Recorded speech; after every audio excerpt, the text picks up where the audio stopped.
Hi everyone, welcome to the OA Costa Tour, a podcast where I chat with friends over coffee about various light topics. It's not just about work, but also delves into differences in personalities, perspectives, story, and the valuable learning experience from the fascinating people in my life. I hope who resonate with these conversations will come along for the ride. This podcast is available on YouTube, Spotify, Apple Podcasts, and Google Podcasts. Please give me a follow or subscribe whenever you listen, and feel free to share your thoughts with me so I can improve the podcast quality for my own learning and for your listening experience. Thank you, and I hope you all enjoy the podcast. Okay. こんにちは。今日はありがとうございました。よろしくお願いします。Konnichiwa, Mitch.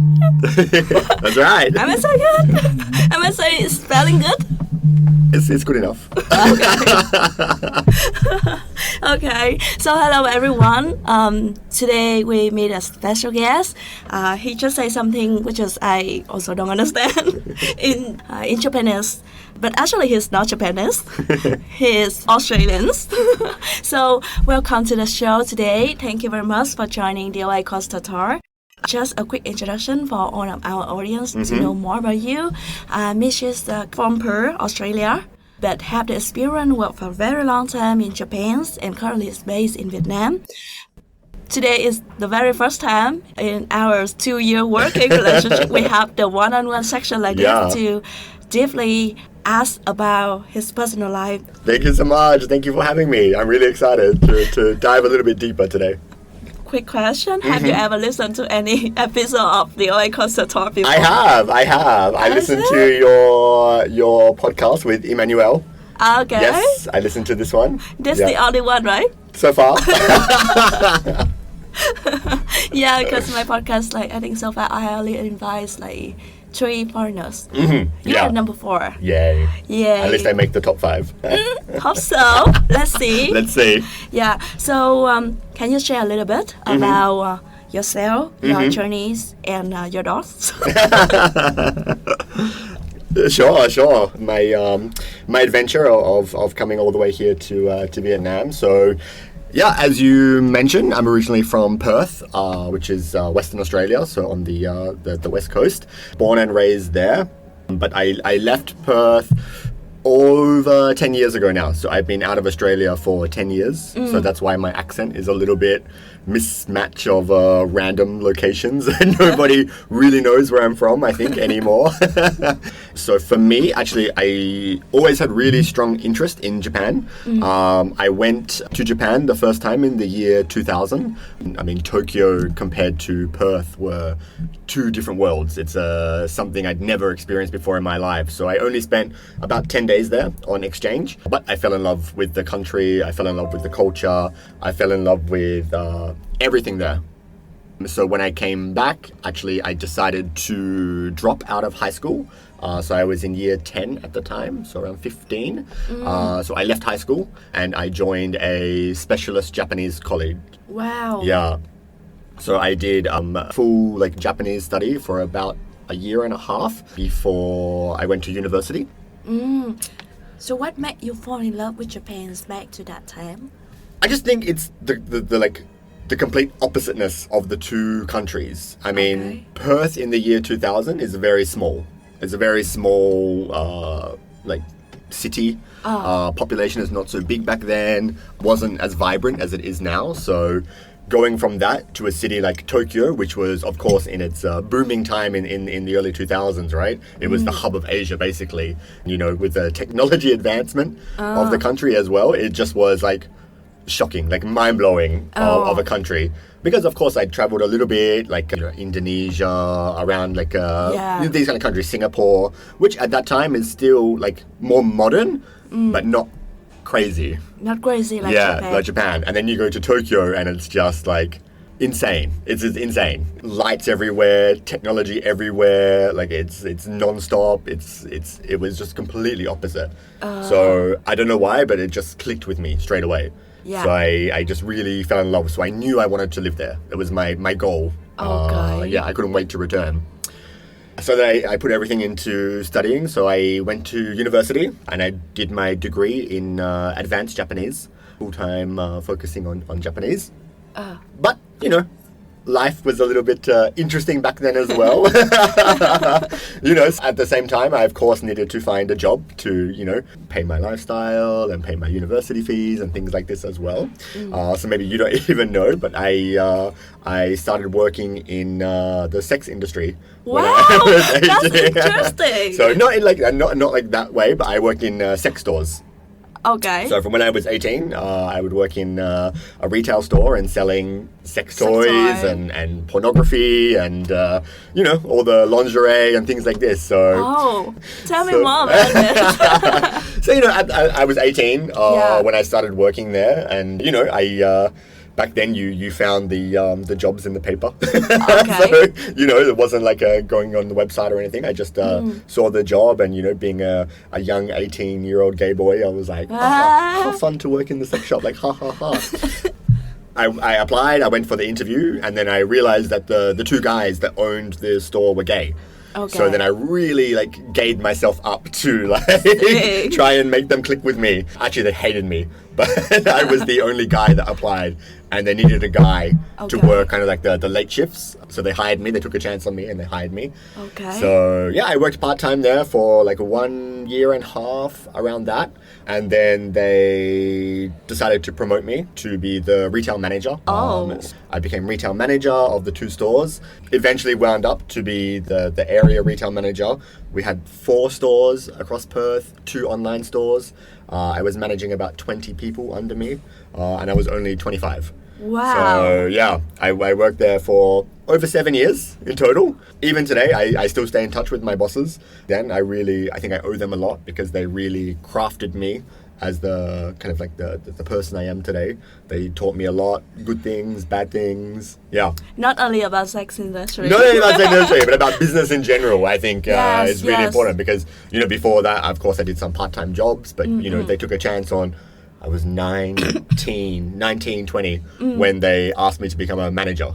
And, you know, and I was just like, wow, like, I don't know what I'm doing, but of course I take the opportunity. Yeah. And they really grew my experience. But. Yeah, wow. To be honest, I didn't know that. It's very interesting to me, to be honest, because I'm not sure back to that time, is it like common to apply for the job in the sex industry in general in Australia? Not really. I mean, it was not taboo. I don't think that's the wrong word, but it's like, this is the time, you know, kind of like pre-internet, really. You know, these days you can find everything online. There's OnlyFans. You know, you can buy toys everywhere. But, you know, this is the time that those things weren't around. So if people wanted to find like pornography, for example, they would have to go to a sex store to buy a DVD. Yeah. Do you know what DVDs are? Yeah. Okay. Oh my god. So just check how old you are.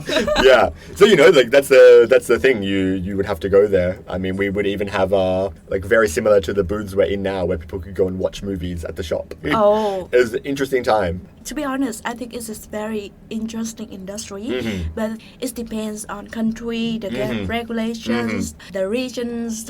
Exactly. So it's just different. But you see, in Vietnam, even right now, everything is open. Yeah. Internet is everywhere, but people is still not get used to this. Yeah. But when you look in terms of like, where's the supply and the demand, what is the type, the products. So this is very interesting industry. So it's like any industry in the market right now, even like we talk about the dark market, it's like alcohol or something, right? Yep. Or maybe in the gray area, it's like betting, forex, or some other things. So anything also have the fun side and the bad side. Exactly. When you think about like what is the business, about the demands of people, it's the real demand, right? Yep. Yeah, and also a lot of innovation in the industry. Exactly. Wow. Exactly. Yeah. Honestly, it's such a fun industry. Like, get to go to events with porn stars. You know, like you see all this. It's such an innovative industry as well. From the outside, you can look at that industry and just see the bad side of it. I would say, like the dirty side. But actually, if you know, take a really deep look at the industry and what it does, it's actually really interesting in terms of innovation. I mean, the products that they come up with for all different types of people because everybody's different, right? Everybody has different body parts, feelings, emotions, and they continuously come up with new and creative, toys that work with everybody. And then even the customer base, it's so varied. You would have everybody from someone who just turned 18 and it was their first ever visit and they couldn't believe it. You'd have people like that all the way up to 80-year-old people who had lost their husband of 50 years and wanted something to keep something alive. So you were almost like part counselor, part friend, part salesperson. So the industry itself is really interesting. I worked there a really long time. My job was very good. I really enjoy working there, but I always had this thought in the back of my mind of, I always wanted to live in Japan. I need to explore that. Yeah. So I was 26 and decided to apply for a government teaching scholarship. Oh. So it's a program called the JET program. It's predominantly for Americans, but I allow a few. I think we had like 100 Australians in total, something like this. And basically you go to Japan and you teach English as an assistant language teacher. So I applied for this with the thinking that if I get this, I will go. If I don't get this, at least I tried. But I knew I needed to try.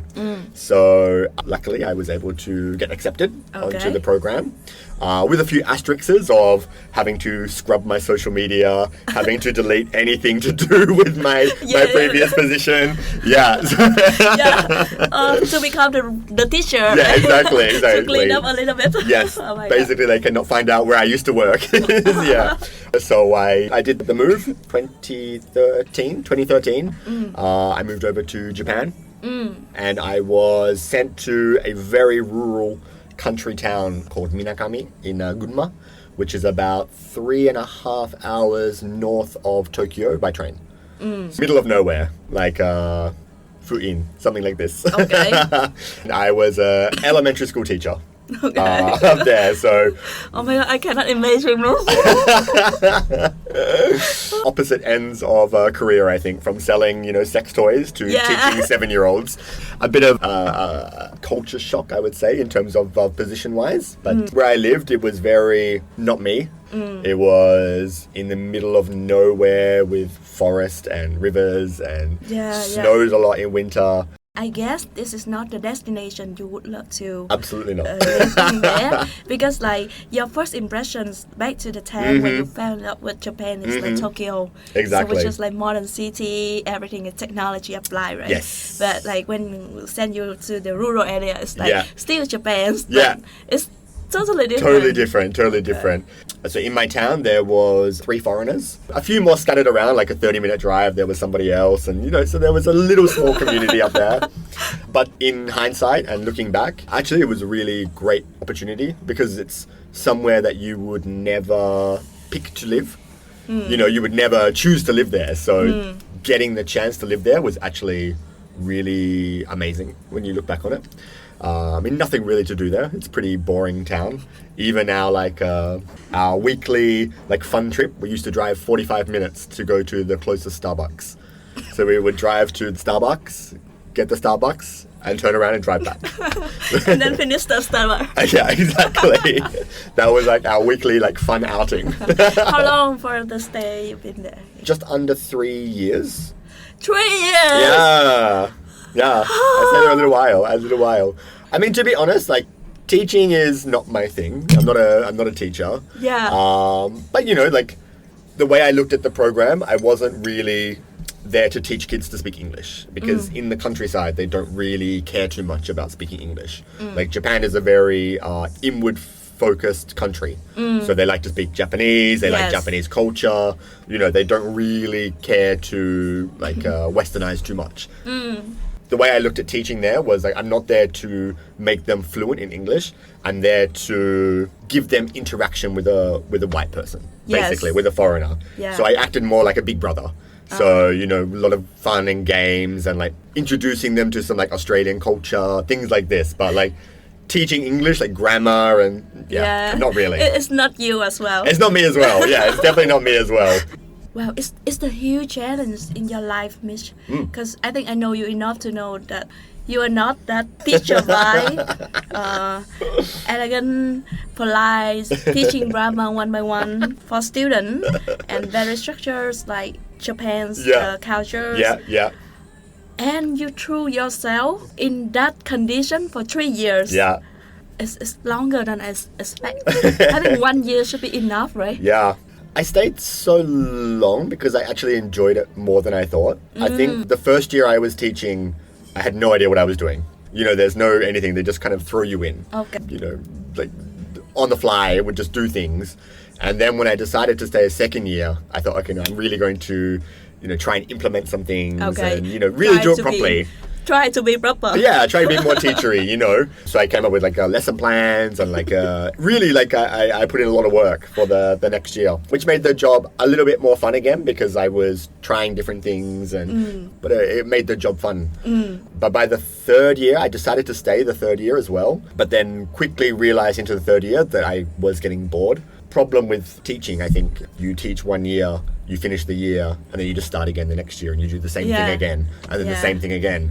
So I got very bored very quickly. And then at that time I met my now fiance. Wow. Actually I met him 2-3 months after I moved to Japan. So very quickly I met him when I arrived. Yeah. So of course I was up in the small town in Gunma, but we were close enough to go to Tokyo on the weekends. You know, so every other weekend we could go down to Tokyo and, you know, meet people down there. And then I happened to meet him. So yeah, we connected very quickly when I first arrived. And then how did you guys meet each other? On the apps. Okay. On the apps, traditional way. Yeah, but Tinder's or which app at this time in Japan? Then it was, I think it was Jacked. It was called Jacked. Yeah, Okay. so it sounded similar to Grindr. Yeah. Okay. Yeah, I think it was Jacked. So we met on there and connected on there. Actually, the first time we met, he took the train all the way up to my country town. Oh. Been doing kind of long distance, I guess you would call it, for a couple of years. So he's worked in Japan. He was in Japan. In Tokyo. Yes. Okay. Yeah, so he was in Tokyo then. So when I kind of was getting the feeling to move to Tokyo, you know, he was of course very happy because we could probably, you know, start seeing each other more often. But also I said to him, like, I don't know what I'm going to do because I don't want to teach anymore. I want to go back to something a little bit more business. So in Tokyo, he introduced me to his friend who was working at a headhunting agency. But actually, I didn't know anything about the industry. I didn't really understand what it was. Yeah. To be honest, the manager that hired me was just super excited that I used to work in the sex industry.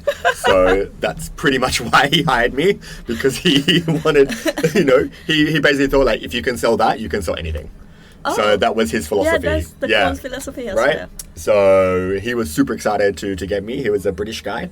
So yeah, I thought, why not? Yeah. You know, I was looking for something back in business. I'm looking for a job in Tokyo.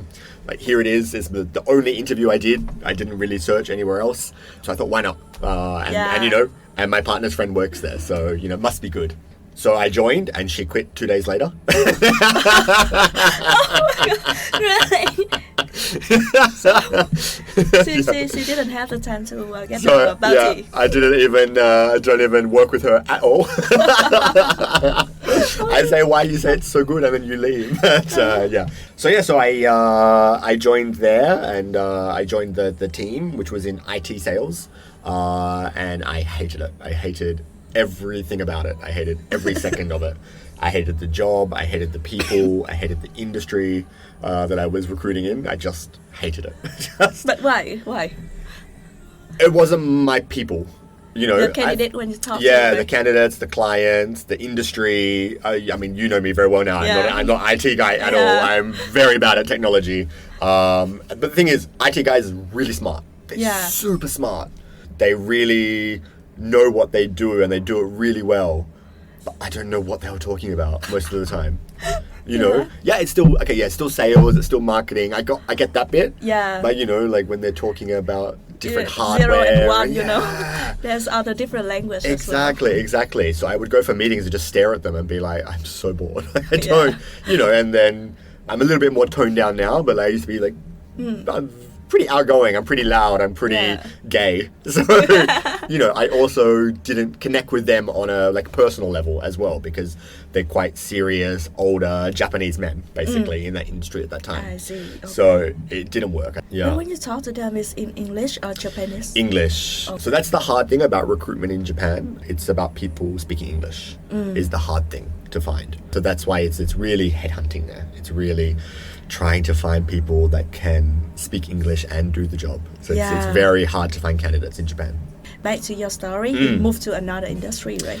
Yes, still with the same company. I still stayed in the same team, but they offered me to develop a new desk, which was super, super niche.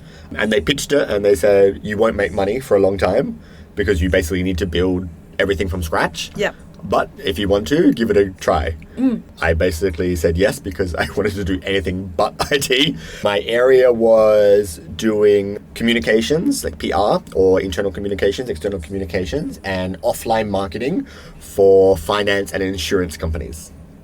What is it's so niche? It's so niche. And basically at that time, that industry, like all the PR ladies in finance companies were, 50 plus in their Chanel suits. They all knew each other. It was a very closely clicked industry. So I had to break through basically. And then that's where being loud and gay actually really was helpful because, they didn't see me as threatening. They didn't see me as, I wasn't a woman that trying to break into their circle. I was just this gay foreigner who's funny. Yeah. And then it worked and I broke into the circle. I mean, it took me about 6 months. I don't make a placement for 6 months when I joined the company. But my first placement was the head of communications for a global bank. And then from that, my reputation just kept getting better and better in the market. Wow. Wow. Yeah. Hey, but I'm curious because the pool of the candidate who you're talking to, right? As you describe, it's like old school lady, Japanese. Yeah. I think it's a little bit like auntie or some other thing, right? Yeah. So how come you jump to the communication with them? Yeah, and get close to them, of the friend, because I think it's not only about the language, but it's also about the mindset. Yes, it's definitely about the mindset. I can't sugarcoat and say it was easy and simple. It was a lot of grind in the first kind of few months. Yeah. Honestly, really what it was is I connected with one person and that one person liked me and basically kind of told the rest of the network, oh, he's fine, he's good. You can talk to him. That's really what the shift. Actually, I still talk to her now, but the first one that kind of gave me the chance. And then also I think, you kind of know my style. I'm not really the most business person in the world. I like to chit-chat a lot more than I like to talk business. So I think that actually really helped in that space as well because I wasn't there just to talk about business. I was, interested in their lives and chit-chat and they were interested in my life. So I think being able to connect with people was really what made the difference. Yeah. And then as soon as you kind of break through the first crack, it gets easier for the next ones. I see. Yeah. But here we talk about a little bit about the culture because I think in Japanese cultures they are very separate. Yes. And individual. Yes. It's not like the connection in Vietnam, you Correct. know, when you jump to the industry, the community, people will introduce you around. It's like this was spreading. Yeah. But in Japan, it's like they are blocking each other as well. Exactly. So when you know someone, they're willing to introduce you to another one. So it's X2 or X3 efforts, right? Yeah, it's true. It's definitely very different than Vietnam in terms of that. Maybe I was lucky because the group I was able to connect to, they were a little bit more friendly, because in that space, it's so niche, they all know each other. They've all worked with each other. They've all crossed paths somehow. Okay. So, they, I guess, not even really competitors because they're just in PR or communication, something like this. So it's not like they have competing sales targets or something. So, yeah, they all knew each other. If I was recruiting for one company, that person, of course, knew that person who knew that person knew that person. So very like that. Okay. So that's why I think it was so important to crack into the circle and into the network and show myself as non-threatening and here to help and not pushy. So yeah, it was lucky because it could have exactly gone the other way. It could have been shut down straight away, basically. So sure. Because I see many blocking points. Many blocking points. But luckily, even though it was a very niche industry, I did okay. Yeah. And how long were you working in headhunting in Japan? To kind of interject a story, my partner had been in Japan for a long time, more than 10 years, and he decided that he wanted to move back to Vietnam. Then we decided to come on over to Vietnam. Then you go back to Vietnam. Yeah. I'm curious about your love life story. So when you meet Ben, and you guys have been with each other in Japan for 5 years, right? 6 years, probably. We were together in Japan 6-ish years. Yeah. Yeah. So how is the journeys? For you guys, it's like the foreigners working in Japan, which is very heavy cultures, is already the challenge. Yeah. And also like you guys as the LGBT couple. So how is the challenge? You guys need to deal with this. I think the first few years we were okay because we were mostly long distance, so there was the challenge was just being separated. Yeah. Also at that time Ben wasn't out to his family, so the first few years actually I visited Vietnam in Hanoi a couple of times as his friend. Okay. But after a few years together, he finally came out to his parents. He's the only son from Hanoi, so it's not the easiest thing in the world. His mom took it okay. Well, maybe not really. She didn't talk to him for about 1 month. So she took it, I guess, hard a little bit, but okay. His dad was completely fine. Didn't care basically at all, which was good. So I think that was basically the first hard hurdle that he had to overcome from his side. And then when I moved to Tokyo, we moved in together. But actually we luckily very fine in Japan. I think the companies that I worked for in Tokyo is very LGBT friendly. I have a really good, close relationship with some friends that I still have to these days who are also LGBT. We could go out to the clubs together or, just to hang out together and feel safe. So, actually in Japan, whilst it's hidden, it's also quite open. I know that's confusing.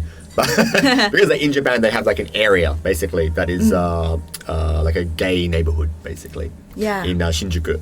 I don't remember the number. It's more than 100 gay bars in like a couple of block radius, basically. And everything from, dancing like nightclubs to very small like 5 people bars. But it's huge, so a lot of the gay people just go there because that's where you can go and feel safe and, know that you'll be okay. When you mention about feel safe and know that you will be okay, so it means like when you get out from this area, so any like uncomfortable zone or some other things? Not to me. Yeah, definitely not to foreigners. I mean, Japanese people in general are very polite anyway, so even if they are, annoyed by something or angry to something, they're not the kind of culture that will lash out. So I never ever felt unsafe in Japan. I think it's more for Japanese people, they wouldn't come out at a company or something, for example, because it could affect their promotion or how people look at them. So that's kind of where it's a little bit tougher for Japanese people. They stay kind of internalized in their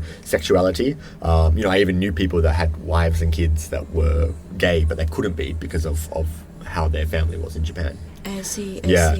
It's just like very different in Vietnam, right? In Vietnam, I feel like Saigon is more open. Yes. Hanoi is a little bit like Japan, but I think Japan is like even like heavier. Right. Yeah, I agree. Yeah, but I think in this day and age as well, like things are much better than they were. Probably something you also don't know about me, but actually my dad is gay. Yeah, so I would hear the stories about my dad from, the 1970s, 1980s Australia, where it was illegal to be gay. It was dangerous to be gay, so the stories that he had were really hard and, he even, tried to stop being gay and, married my mom and have kids and happily married for like, maybe not happily, but married for 8 years before he realized I'm lying to myself, I'm lying to everybody, like I'm a gay man, I cannot do this anymore. So yeah, he like came out again. So yeah, I think, from his generation was really hard. I mean, before that's probably even harder to my generation, which was hard-ish. It was, not awful. But, today's generation, it's easier. It's so much easier. It's so lucky because they have so many, chances to escape from their reality. Even if maybe their hometown is not so great, you can go on TikTok and connect with people that are similar to you. So I think the outreach is much easier these days. Yeah, I'm sure that, of course, it's still hard. It's hard for some people, but the opportunities to connect with people is a little bit easier. Yeah. Yeah, and ask you like, I really appreciate your love story. Yeah, to be honest, because like you guys have been in like total like more than 8 years already. More right? than 10 years. More than 10 years, and been through like Japan, Vietnam. To be honest, like as the strange girl and guy, right? Sometimes we don't have that long time relationship like this. Right. Of course, it depends on people to people, but I think for gays is somehow it's even harder to find your really good partner. Yeah. You and Ben, you guys from different language, different culture, met each other in the one of the most heavy cultures in Japan. When I look at those factors, you know, I see that many difficulty in your life, and just would like to ask you, like, how do you see Ben? Maybe is it at first sight, or get too many stories, then you decide that, oh, this is my real partner, which is I want to commit for life. Yeah. Because I think for LGBT, it's like, it's very easy for you guys to break up. You have many chance to meet others people, and like, seems like in LGBT communities, you guys not take it so serious in terms of like finding couple. Right. Yeah, I always joke that Ben is the one night stand that still hasn't gone away. 1,000. 1,000 night stand. 1,000 night stand already. Yeah, I mean, to be honest, at that time when I met Ben, did I think it would amount to something? No, I didn't. You know, even now I always say I never got to like meet a Japanese boy because I met Ben, so he ruined my chance to like meet a Japanese guy. I think it's just one of those things when we connected and we talked, and it just naturally kept progressing to the next stage without even really thinking about it. I mean, I look back on the photos now and we were both not pretty, so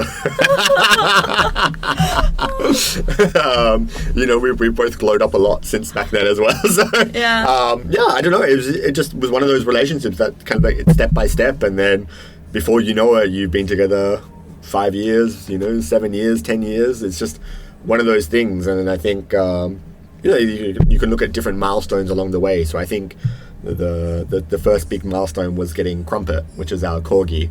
You know, I think, you know, that really cements being in a relationship, right? Like you getting a dog together. It's like it's a big step. So I think for us that was like the first big like commitment that okay, we in this for the long haul basically. Yeah, so I think getting her was the first one, and then of course getting Butter, who's our chow chow. You know, adding another kid to the family. So Crumpet first. Crumpet first, yeah. So Ben had always wanted a corgi. It's like his dream dog from when he was a kid. So we had just moved to a new house, and then we were going shopping at the local supermarket for like food for dinner. But in the supermarket they still had pet shop. So of course every time we went to the supermarket we'd go and look at the pet shops, look at the puppies, of course, right? And then one day we saw Crumpet, and then just we fell in love straight away.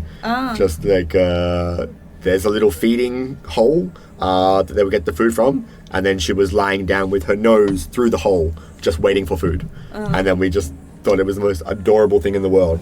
So we took her straight away. Okay. So we went to get shopping food for dinner, but we came home with a corgi.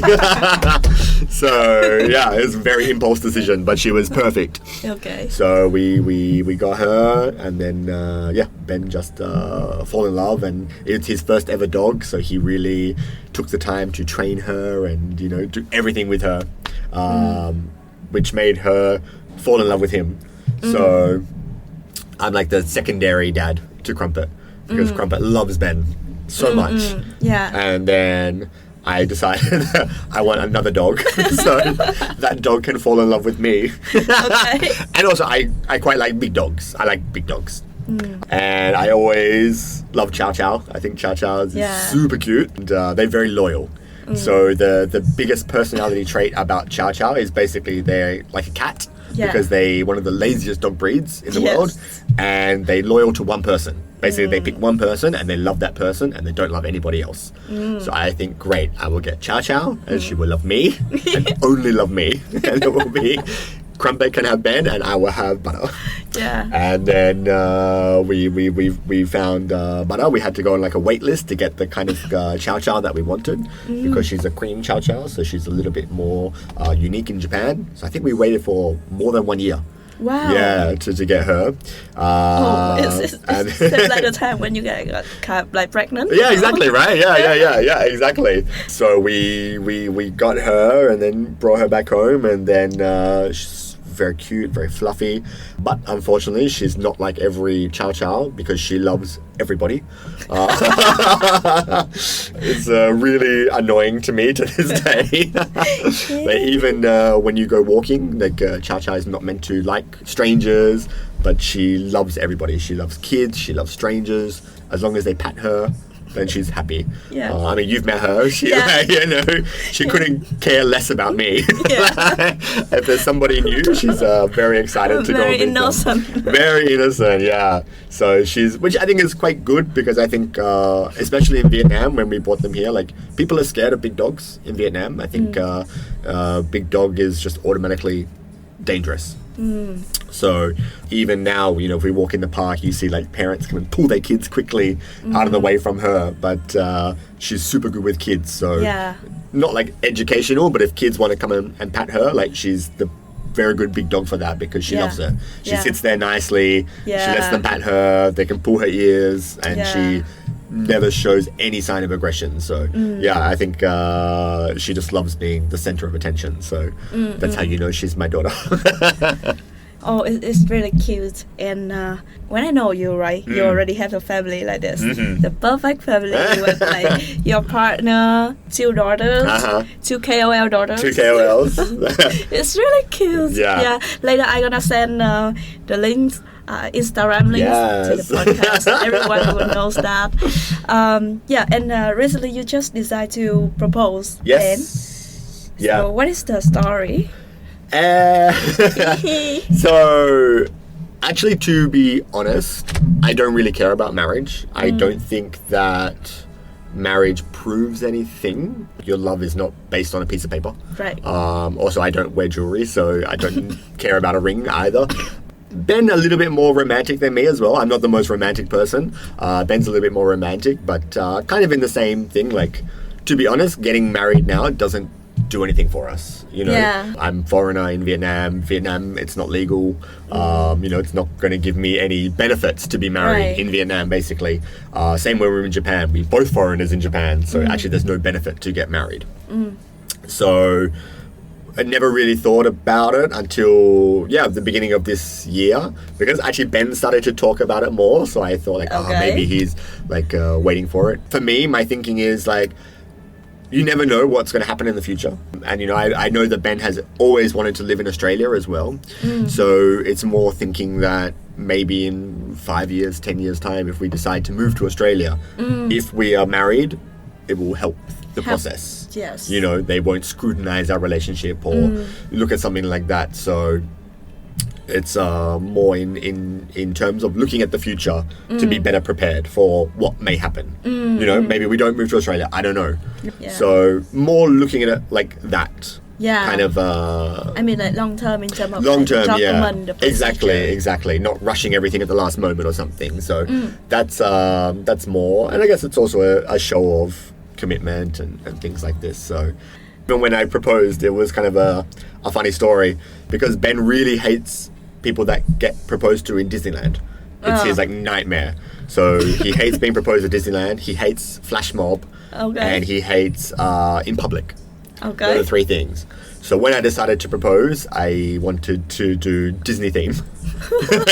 Yes. To make sure he really wants to say yes. So we dressed up the house in Disney decorations, and the ring I got was a Mickey Mouse ring. So you tried to combine all of those things. All the bad things that he didn't want, but very cheap, just 6,000 dong from Shopee.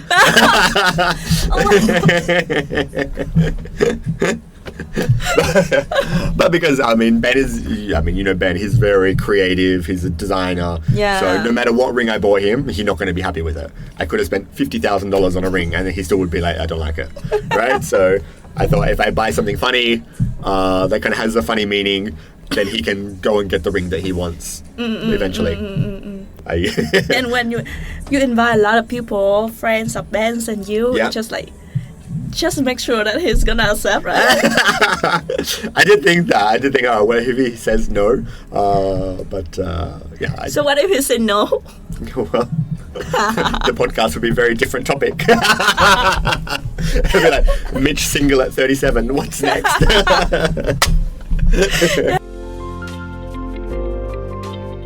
So now, after Japan, it's all like always in your love country, the destination Yes. you want to live. And Vietnam, I think most likely you follow your heart. Yeah. How is the difference in terms of like culture shock? Actually, I wanted to live in Myanmar. Oh, That was actually where I wanted to go, was Myanmar, because I'd visited a couple of times and I really loved that it was like super developing. It was, you know, it wasn't even westernized at all. It was Okay. like really growing. I mean, in hindsight, thank God I didn't go to Myanmar. But then we realistically looked at the country and went, what can we do there? Yeah. Like, we cannot do anything there. Yeah. And then Ben was kind of like, I can do Vietnam. Like, you know, I'm from Vietnam. I haven't lived there since I was 18. Why not? Like, we Yeah. can do Vietnam. So we left Japan. Thankfully, the timing worked out because we arrived in Vietnam, and 1 week later was when the borders closed because of COVID. the COVID. And back then, right, no one knew what COVID was. No one Yeah. knew what was going to happen in the future. Right. So I think Vietnam at that time, we had about a 1 month lockdown, like kind of semi-lockdown, basically. But we didn't really think anything of it at the time. Just annoyed that the pool was closed, you know, in the apartment kind of thing. So we decided to open our own business here. So we had a boxing gym called Bout, Tao Dien, which was a very unique concept. It was a indoor boxing gym, but kind of like a nightclub style. So loud music, flashing lights, Yeah. and kind of doing rhythm boxing. So very, very different on the market, basically. I mean, you know me, I'm not the fittest person in the world. To be honest, I hate exercise. I really hate exercise. Really? Yeah, I don't But like now it. you are the instructor. Oh my god. I mean, but that's the thing, right? You know, especially in recruitment. Recruitment is a very stressful job. Yeah. I mean, it's a very stressful job. So you need an outlet for Right. the stress. And then in Japan, my outlet used to be drinking. I would Okay. drink a lot. I would drink till like 10 p.m. most nights, right? Oh. And my body looked like I drank every day. It was Okay. very bad. And then I discovered this boxing gym in Japan that my friend took me to, and I loved it. I loved it. Like hitting a bag, loved it. And hitting a bag to Britney Spears songs, even better. Like, you know, Yeah. it was high intensity, but it was fun. You know, because before that I tried gyms where, you know, you run on the treadmill, but you're Yeah. realistically on your phone, and after 10 minutes you're like, well, I'm very sweaty, I finished. You know, but this was, you're locked in a room, you Yeah. in the dark, so you don't feel self-conscious. Right. Let go and you have fun, and I loved it. I really loved it. So when we decided to move to Vietnam, we came here to look at, you know, houses and stuff, you know, a bit of pre-planning, and we saw that there was not really any fun gym here. Yeah. Well, why not? Like, you know, if you do the styling right and everything correctly, you know, it can work. So we're like, why not? Like, why not? Let's do Yeah. that. We went full steam ahead with the boxing gym. We invested a lot of money into Yeah. opening the gym, and we opened in August of 2020, and we're very successful. We made money from the first month, which is rare for a new business. Yeah. So we were profitable from day one. We built our community really quickly. I mean, even to this day, which is, you know, 4 years later, I still have friends that like, when will you open again? We're Yeah. still waiting for it. That's one of my questions as well. So yeah, we opened and we operated. COVID kind of came and went. I think then, you know, in 2021, right? 2021. The second wave. The second wave hit us. And it's hit really us hit us bad. And gyms were one of the most heavily affected industries. Right. Gyms and cinemas were the first to close and the last to open. So in 2021, we were closed for 7 months. Yeah. And because of what our concept was, it was indoor, in the dark. We cannot even translate that to outdoors or online. I mean, we did do online classes, but standing in your living room punching the air is stupid. True. It's dumb. You don't do anything. So we literally went from making money to $0. We made nothing. There was no light at the end of the tunnel, right? Like nobody knew when things would open up, if things would open up, what would happen, especially in Vietnam, right? They don't give you we'll close for 3 months and then we'll open. It was like, we closed. Yes. Don't ask questions. Right.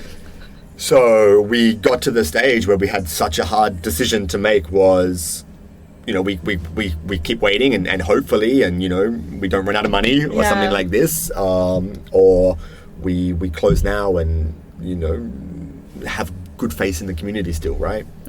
Because also at that time, a lot of customers were leaving.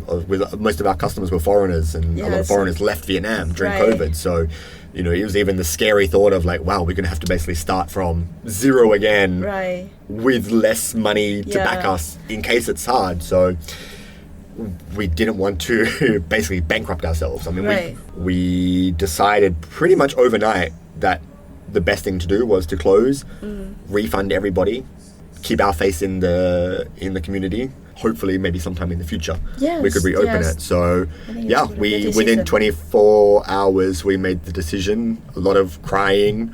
It was really tough because we put everything into it. We put a lot of money, and it was all of our savings basically. So it was a tough decision to make, but ultimately the right decision. Yes. Because I still think had we stayed on, we probably would have ended up having to close anyway, because I think we would have probably run out of money. We closed down. The next, I guess, scary thought was, what now? I think Ben is fine because he's Vietnamese. He can get a job very easily, but I'm a foreigner, on a visa with my business. Yeah. So, stop crying and let's look out for what's next. So, called up the company I worked for in Japan, and I was like, hey guys, just joking, I didn't mean to quit. Can I please have my job back? And I had to interview from scratch again and go through everything from scratch, and luckily they took me back. So Oh, I think end of the day you still cannot get out the recruitment industry. You were born for that actually. You're the talent in the industry, to be honest. Yeah. But back to the gym, I think I really like the concept. Let's open it again. I swear I'm gonna be I will register. I'm not a gym fan. And honestly, I think that's who our customer base were people who didn't like the gym, and we never treated it like a gym. We had things like. On one side of our floor where you did the exercise was a mirror. On the other side there was no mirror. So if you don't want to look at yourself, you don't have to. If you want to look at yourself, you can. We don't have scales, so you never came there to weigh yourself. We never had like weight loss competitions or like protein powder for sale or nothing like that. We never treated it as a gym. And actually most of the time people would come into our front door thinking it was a cafe, because the styling was really not like a gym. Yeah. Unless you knew it was a gym, you would never know, basically. Yeah. And that's exactly what we wanted. We wanted it to be a space to hang out and go and do exercise. Yeah. And people got results without even realizing. So people would like show us before and after photos and be like, oh my God, like I actually lost weight here. Like how? Yeah. And we're like, it's a gym. Like, That's a really good concept. It was always fun, and that's the thing. You went there to have fun. The exercise was the secondary thing, fun and like connecting, and Do you think one day you will reopen it? Yeah, we get asked this a lot, and like even people want to invest and really start to open it. But I think I would love to, but also I don't know if it would be the same, if that makes sense, because I think Ben and I put so much into the first one. Like we, really, like Ben did the whole design of the concept. We, really put 100% into that now. And I think if we did it again, I don't know if the magic would be captured again, if that makes sense. Like we kind of know what worked. So we would just kind of be like, okay, that worked. So we just do that again. Like I think the magic wouldn't be there that it was last time. I mean, this is going to sound very egotistical, but I think part of the reason it was successful is because Ben and I were there. We were able to connect with people, and people came to the gym for the gym, but also for us, and so I think if we weren't there, I don't think it would work as well again. Maybe it would. I don't know. Yeah. Maybe it would. And you guys just need a little bit more motivation. Yeah. And, time embedded on it. And then, I would love to. I would love for somebody to come and say, hey, Mitch, I want to open your gym. Can you, support me or be, the background guy and teach me everything? That I would do in a heartbeat, because I also would be customer number one. It was so fun. It's so fun. It was hard work. It was really hard work. Some days we would work from 5:30 until 8:30, something like this. Weekends, 7 days a week. But when it's your own business, you really put in 100% at the beginning, right? You have to. So it was a lot of work and but fun, really fun. And I made so many meaningful connections in Vietnam. Even I meet candidates now, and candidates be like, hey, I know you the guy from the gym, right? Things like this. So yeah, it's kind of cool that it's still in people's minds, even though we've been closed for more than 2 years now, but people still talk about it. And I think that says a lot, that actually people really enjoyed it and people really miss it.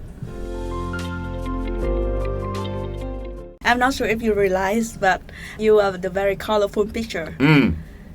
We know each other for years, but it's at work context, and for me, you never be the very serious professional headhunter. But it's always make fun.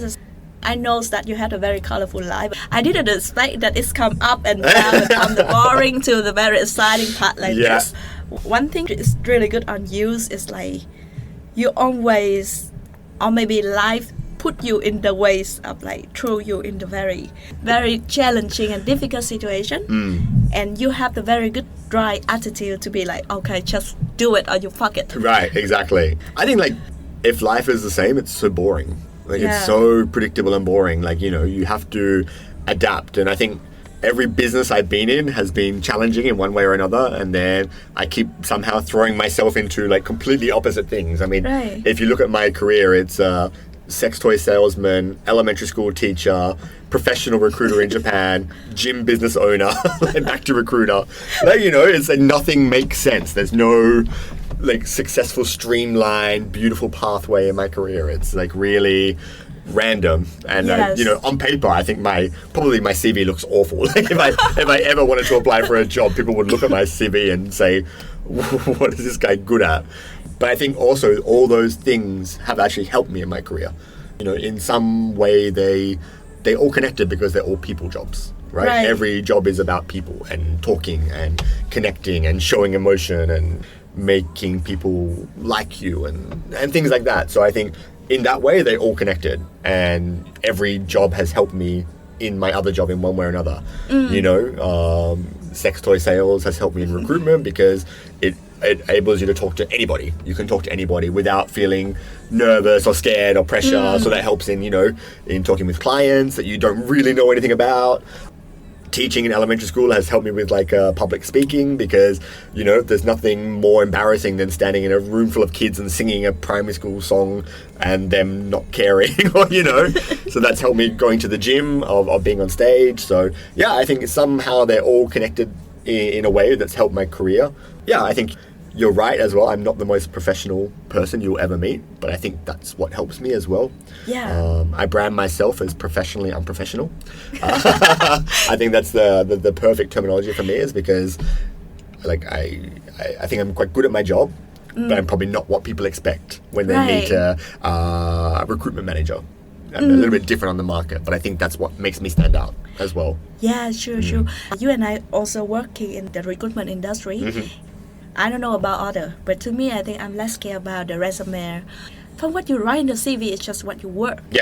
Even never talk to you, I'm not gonna know that you used to work in the sex industry. You have the very beautiful LGBT community, and also you have a very good partner. You have pretty daughters like that, and it's many element in life. Which is people only knows when we engage, we interact, we spend time with each other. And I always believe that we can do more than what we actually think that we can do in the CV. So it's an amazing story. So thank you very much for joining the show. How to say? it's interesting to know about your life story, your love story, and I believe that we all have some lesson. No, thank you so much for having me. So thank you everyone for listening. I hope you enjoy the story of us, and have a good weekend. Bye bye.